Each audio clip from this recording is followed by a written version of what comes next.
Baik, hari ini kita tahu bahwa bulan Ramadan itu bulannya Al-Quran. Dan Al-Quran itu berbahasa Arab. Pernah nggak kita bertanya, bukankah Nabi Muhammad diutus untuk semua umat sampai akhir zaman? Kenapa kitab sucinya berbahasa Arab? Kenapa tidak berbahasa yang pada saat Al-Quran diturunkan adalah bahasa yang banyak digunakan pada saat itu? Misalnya bahasa Persia. Persia itu sudah maju jauh sebelum hari ini Iran mengirim rudal-rudalnya. Ya, atau dengan bahasa Bizantium, bahasanya orang Romawi.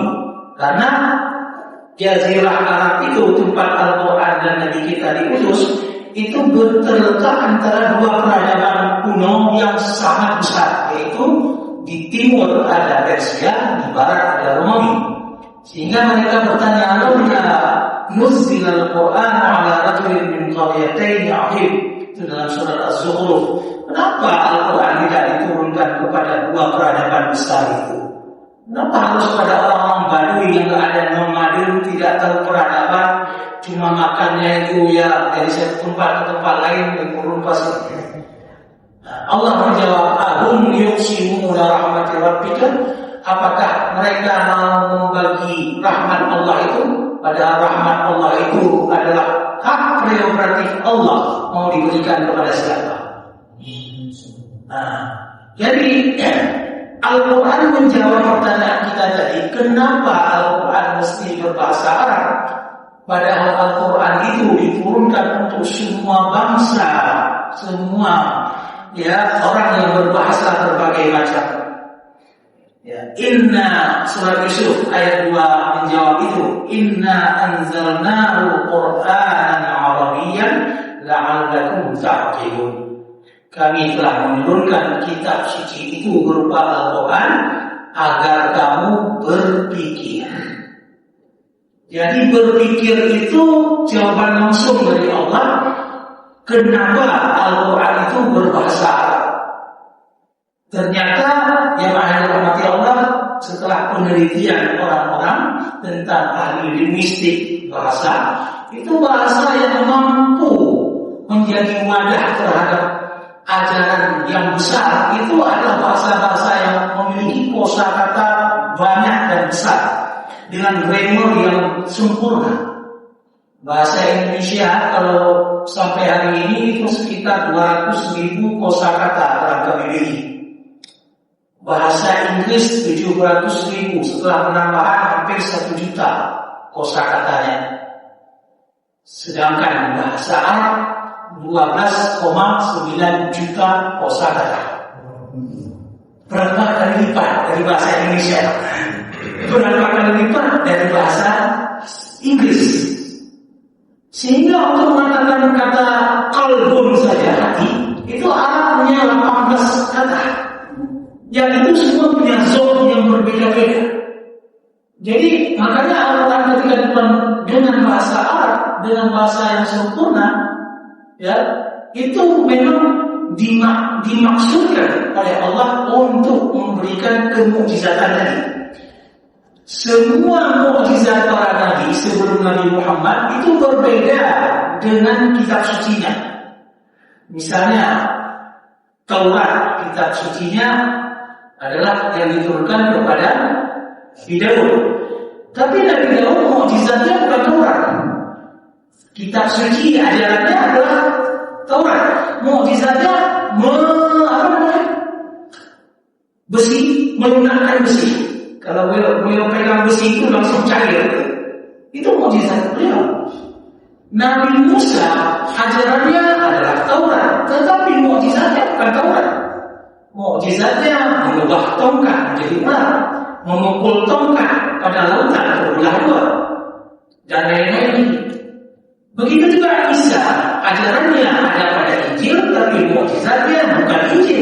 Mukjizatnya adalah menghidupkan orang mati, menyembuhkan orang-orang sakit berat dan sebagainya. Nah, para ulama mengatakan inilah keutamaan Nabi kita Muhammad SAW. Pada diri mukjizat dari Muhammad itu akan bisa dilihat oleh semua orang sampai akhir zaman. Kalau kita melihat tongkat Kita mau bilang kehebatan Musa itu mana? Hanya sejarah. Kehebatan Isa mana? Hanya sejarah.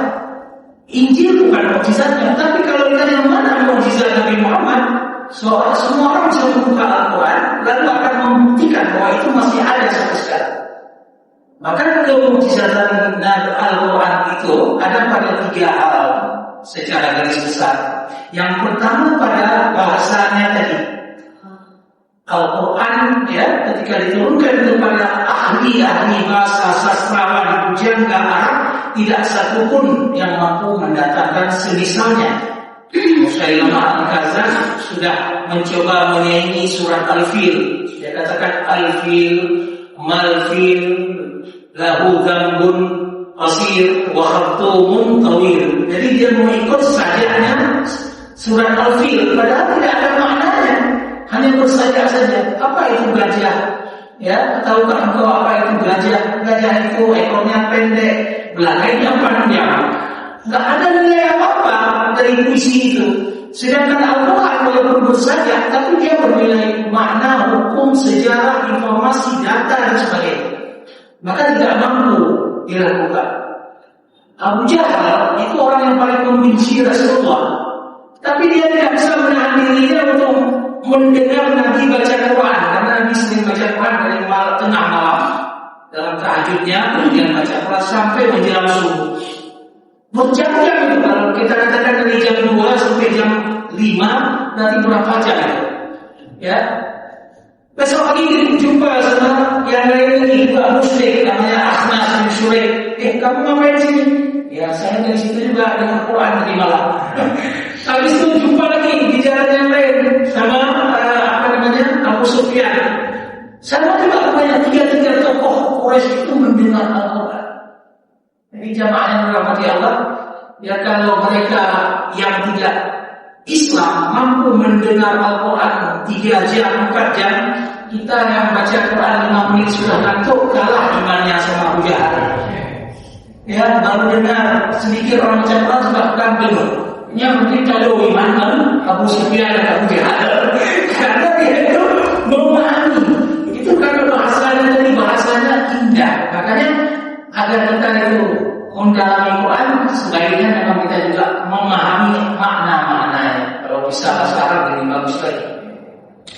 Jadi dari sisi itu bahwa Al-Quran ada kemujizatan dari bahasa, dan tidaklah diutus semua kitab suci kepada para rasul kecuali dengan bahasa kaumnya. Itu tadi kenapa harus berbahasa Arab? Walaupun dia ajarannya untuk semua umat, tapi karena yang pertama menerima itu orang Arab, ya nggak mungkin dengan bahasa Inggris, ya nggak akan paham. Ya, jadi harus kepada umat itu, karena mukjizat itu pertama memang ditujukan kepada bangsa Arab agar mereka mengakui kehebatan Al-Quran itu. Namun demikian kita melihat bahwa mufassir Al-Quran itu tak selalu orang Arab. Az-Zamakhsyari itu orang Persia. Ibnu Al-Fakhruddin Ar-Razi dengan kitab tafsirnya yang cukup besar itu adalah orang Azerbaijan, daerah Rusia. Ternyata bahasa Arab itu ketika didalami oleh orang-orang ajam sekalipun, dia bisa dipahami dengan mudah. Kenapa? Karena Al-Quran atau Allah sudah menjamin itu. Walaqad yassarnal Qur'ana lidzikri wa hal min mudzakir. Adakah yang mau berpikir mendalami Al-Quran, padahal Al-Quran itu sudah dimudahkan untuk dihafal. Dulu saya kuliah di Al-Azhar itu, kebetulan jurusan Akidah Filsafat S1. Itu ada mata kuliah perbandingan agama, Al-Bilal wal Nihal. Dosen kami mewajibkan menghafal baik-baik atau ayat-ayat daripada Zabur, daripada Taurat dan Injil. Itu susahnya setengah mati menghafal itu. 2 ayat saja itu lama. Kenapa? Karena bahasanya itu kaku. Pada saat yang sama kita seminggu sudah bisa hafal setengah juz Al-Quran, itu 2 ayat itu masih berulang-ulang, nggak pas-pas ya. Karena nggak enak bahasanya. Walaupun kita orang Arab, tapi kita dimudahkan oleh Allah menghafal Quran, tapi tidak dimudahkan untuk menghafal kitab suci yang lain. Nah, jadi itu contoh langsung aplikasi terhadap apa yang dikatakan Al-Quran tadi. Jamaah rahmati Allah Subhanahu wa taala, Al-Quran itu mukjizat selain bahasa pada isinya. Bagaimana Al-Quran itu selalu mengajak kita untuk berpikir dalam masalah tauhid. Kalau ada dua Tuhan di langit dan bumi, kata Al-Quran, maka pasti rusak. Sedangkan di rumah saja kalau ada dua bos, maka kacau. Satu kantor, dua bintang juga kacau. Tidak mungkin, harus satu. Tuhan pun begitu, tidak mungkin. Harus satu Tuhan, dua Tuhan itu. Nah, jadi itu logika Al-Quran. Ketika dikatakan tentang bagaimana Ibrahim mencari Tuhan, pertama dia lihat bintang, kok kecil, kayaknya ini yang menjadi Tuhan. Tiba-tiba dia lihat bulan, kemudian begitu lagi, bulan kok hilang lagi. Besok dia lihat matahari, kayak ini lebih cocok, lebih besar. Ternyata hilang juga. Itu sebenarnya logika untuk mengalahkan orang-orang yang menyembah bintang atau benda-benda langit pada masa itu. Nah, kemudian ketika orang menyembah berhala, datang Ibrahim atas ilham Allah, dipukulnya semua berhala, ditinggalkan yang besar, taruh kampak di tempat di tangan yang besar. Besoknya semua viral, kok berhala kita nggak hancur semua? Siapa yang besar? Kata Ibrahim itu yang paling besar, yang paling besar yang nggak pegang kampak itulah yang menghancurkan. Mana mungkin dia akan batu? Kalau kamu tahu dia batu, kenapa kamu sembah? Itu coba logika yang seperti itu tidak bisa dibantah oleh orang-orang yang lurus logikanya. Oleh karena itu Al-Quran ketika datang dengan ketauhidan bisa diterima oleh semua orang yang punya akal yang benar. Kita lihat sholat itu, kita mengakui sholat itu sebagai taqarrub ibadah kepada Allah. Tapi sholat itu dilihat ketika diteliti oleh orang-orang lain, bagaimana sholat itu sumber ketenangan. Orang beryoga sekarang. Padahal yoga itu kadang-kadang mengikut gaya-gaya sholat untuk mencari ketenangan itu orang-orang non-muslim. Ya, sholat itu kalau sejak kecil kita lakukan, insya Allah tidak akan ada sakit sendi. Tidak ada sakit. Karena apa? Saya pernah terpinggir, jatuh sekali, terjepit, langsung nggak bisa bangun. Itu waktu datang ke tukang urut yang dicoba untuk diperbaiki itulah gerakan sholat. Coba bapak sholat duduk seperti ini, duduk tahiyat, duduk rukuk, tidak. Ternyata itulah kalau manusia bisa melakukan itu selesai katanya. Sendi kita semuanya harus bisa seperti sholat. Sampai itulah kalau kita biasa seperti itu, maka walaupun kita lemah badan dan sebagainya, yang gerakan dasar itu nggak akan pernah hilang. Kenapa? Setiap hari kita lakukan 5 kali sehari. Nah, jadi menjaga tubuh manusia itu sendiri sebenarnya. Ini kemujizatan Al-Quran ketika semakin dipelajari, makin orang yakin kepada kebenaran. Puasa Ramadan kita mendekatkan diri karena itu adalah perintah Allah. Tapi orang-orang lain menjadikannya sebagai metode pengobatan kanker. Kenapa dia autopagi katanya? Autopagi itu adalah detox alami tubuh untuk membakar racun. Ya, begitu juga dengan berbagai macam prinsip muamalah dan sebagainya. Jadi ketika semakin dipelajari Al-Quran oleh orang-orang yang berakal tadi, dia akan terus menemukan mukjizat Al-Quran itu. Maka kita sebenarnya harus lebih bangga dengan kitab suci kita ini. Nah, yang ketiga, kepada Allah, singkat saja bahwa Al-Quran itu mukjizatnya pada prediksi-prediksi yang akan datang. Misalnya ketika Allah menurunkan surat Ar-Rum, "Ghulibatir Rum fi adnal ardi wa hum min ba'di ghalabihim sayaghlibun." Itu prediksi bahwa Persia akan dikalahkan oleh Romawi. Setelah sebelumnya Persia itu menang atas Romawi. Ya, di mana kejadiannya kata Allah? Fi adnal ardi, di tempat yang paling rendah di muka bumi. Sejarah membuktikan perang itu terjadi di sekitar danau laut mati. Itu prediksi Al-Quran yang mengatakan itu. Tempat kejadiannya di mana? Fi bid'i sinin, dalam 7 tahun mereka akan dikalahkan.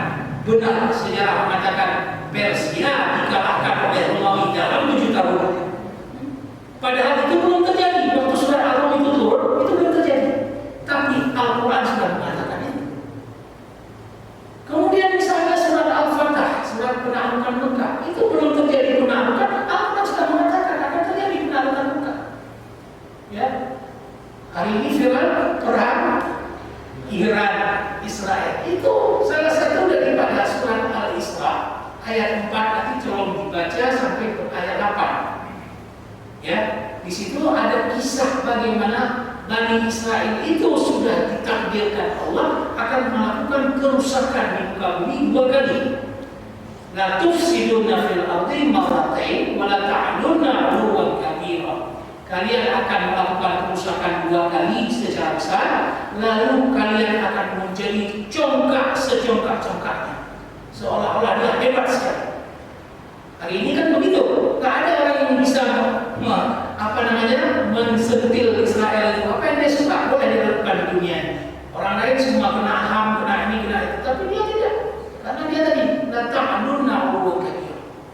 Tapi dia akan dihancurkan oleh 2 kekuatan, kata surat itu, kata surat Al-Isra. Dan sejarah mengatakan, para ulama berbeda pendapat, 2 kali kehancuran itu yang mana saja. Ada yang mengatakan ketika mereka dikalahkan oleh Panglima Jalul. Nah, Jalul itu pertama yang dikirim Allah untuk mengalahkan mereka. Ada yang mengatakan mereka dikalahkan oleh Bukhtanasr. Dalam sejarah kita baca Nebukadnezar. Yaitu abad ke-5 atau 4 sebelum Masehi. Dia hancurkan semua Baitul Maqdis dan orang-orang Bani Israel itu ditawan, 70.000 orang itu ditawan semua. Siapa yang melakukan itu? Ternyata saya baca sejarahnya itu semua orang Persia. Jadi kalau orang Persia hari ini juga yang menghujani mereka dengan apa itu rudal, itu sudah terjadi zaman dahulu. Memang Persia juga yang menghancurkan Bani Israel. Tapi Persia yang bukan Islam, bukan Syiah, karena belum ada Islam pada masa itu. Jadi kayaknya bangsa terkuat itu uli ba'sin syadid. Dalam Al-Quran dikatakan uli ba'sin syadid. Orang-orang yang punya kekuatan fisiknya hebat itu Persia. Maka berapa negara sekali lawan dia satu, ya. Dan sudah menjadi kebiasaan daripada Bani Israel, mereka itu membunuh tokoh-tokoh yang mereka jadi musuhnya. Para nabi misalnya, mereka membunuh Nabi Zakaria, mereka membunuh Nabi Yahya. Bahkan Nabi Muhammad pernah terjadi 3 kali percobaan pembunuhan oleh Yahudi. Sekali pada waktu kecil saat beliau masih dalam pangkuan susuan Halimah Sa'diyah. 1 kali pada saat perang Khaybar diberi racun. 1 kali pada saat Bani Nadir mau dilempar dengan batu dari atas gunung.